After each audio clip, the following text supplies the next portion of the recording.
Hi, this is Sean Clancy, and this is me recording a design video for Dungeon Chef, this game that is on screen right here. You play as Grub, the little goblin who is also a chef, and here is the kind of main menu. Because the credits here, I have a nice panning section and a little nice scene with Dancing Grub here. We can go back here, a little pan back, and then the exit menu. We can pan over to Grub in a bit of a dire situation.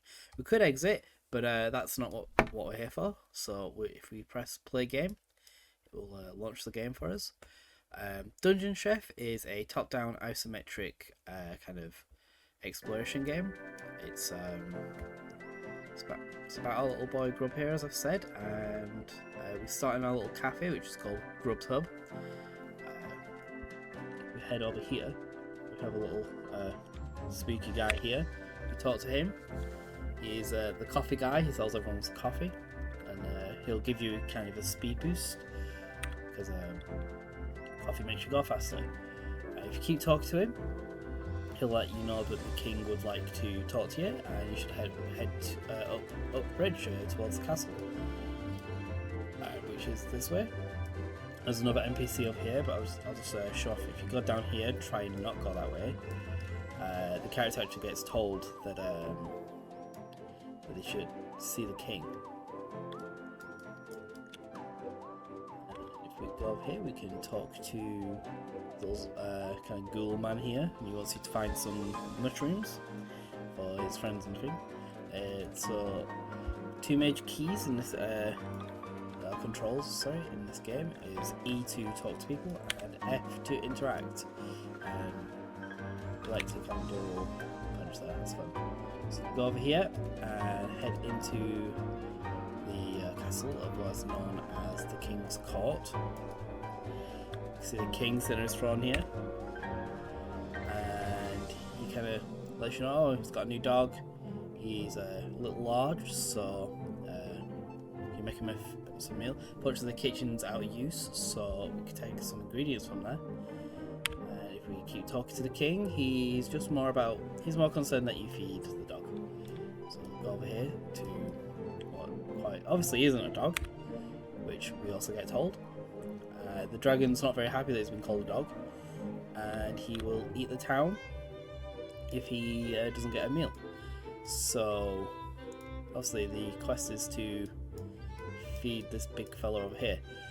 He did also let you know that the kitchen is near the fallen tower, so we can start heading there. But if we go over here, it's kind of hidden with the shadow, is a little vase, and if you interact with the vase, you get a new hat, which I thought would be a nice fun feature. It doesn't actively affect the game, but I think it adds to the overall fun, which is important. If we head in here, we are in the kitchen, just kind of going through refurbishment, and we've got a barrel of grapes here, so we can make some wine to kind of accompany the meal. And when you pick it up, it adds on to the character, which I feel kind of helps show progression within the game. So we head over here and go into this room here. We enter the porcelain throne, second throne of this castle. So we go over here. We've got an option to flush ourselves, which we're obviously going to do. So we do that, nice little cutscene and sound, and then we end up in the sewers, just exiting the sewers because we're now at the Alpine. This is a simple teleportation to a new area. If we go over here, we can see two fellas going on a nice boat ride. And we also see some mushrooms to start collecting. As we do collect these mushrooms, you may notice that on the character, he's got a little mushroom growing out of his mouth, kind of symbolise that we have collected mushrooms, and it kind of is a little silly feature. Over here, there is a small bug with the collectibles, but it doesn't affect the game overall. Head over to this fellow. He'll kind of ask for the mushrooms, And he says there's a little party hat over here. So we'll go over here, and if we press F again, we get a new hat, new skeleton hat. Doesn't affect the game cosmetically, but again, just for fun. So if we go over here again, we can talk to him, and he'll thank us and let us know that there's a way out of the graveyard that kind of lets us towards the gardens, the royal gardens. So we'll start heading over here with our very nice new hat. And across this little broken area here, there is an old bridge, which kind of transitions us to a kind of forest area, which you can see some mushrooms here. Sorry, onions, very different vegetable. A small little chicken. If we can pick up this chicken. Grub isn't the best at holding chickens. It's a bit. You probably should be holding it by the neck or holding it, but you know, we'll let him do that. So we can just follow the onions, which kind of help guide the player as well. And as we enter here, we have entered the kind of royal gardens. We can go through here. We found some more little chickens, which is quite nice.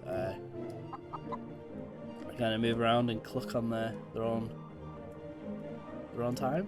And we can go over here and talk to Mother Hen here, and just wondering if we found the chicken that we've lost, and we have. So he kind of swaps this chicken out for us for a fake chicken to feed the dragon, because she doesn't want to cook a child.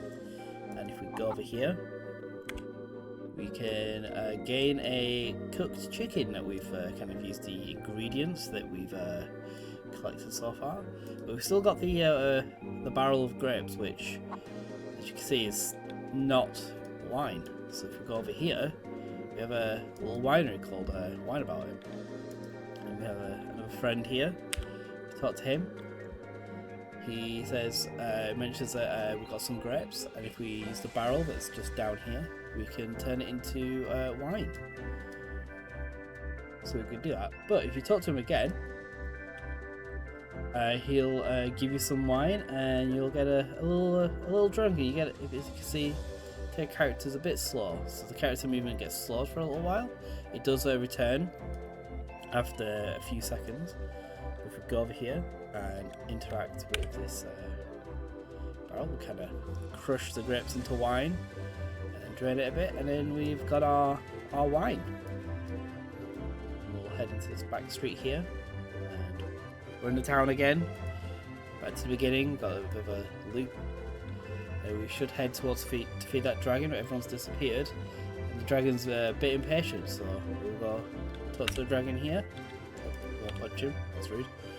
And completed the quest. He thanks us for a tasty meal, and that is the end of Dungeon Chef. And it should, there we go, take us to the beginning of the game. I feel like with this game, I've kind of learnt a lot about